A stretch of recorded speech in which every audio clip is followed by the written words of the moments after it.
إنجاز أحمد تاج الدين الميدالية الذهبية في المصارعة الحرة.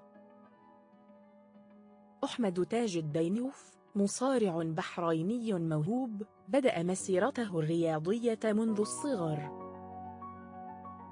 حصل على العديد من البطولات المحلية والدولية قبل تحقيق الميدالية الذهبية في وزن 97 كيلوغرام. في البطولة الأخيرة، واجه أحمد منافسين من مختلف الدول، وأظهر مهارات استثنائية في المصارعة.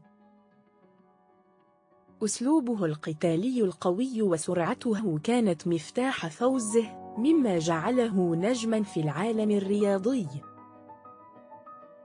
ردود فعل الجمهور والمدربين كانت رائعة، مع احتفاء كبير بهذا الإنجاز للمصارعة البحرينية.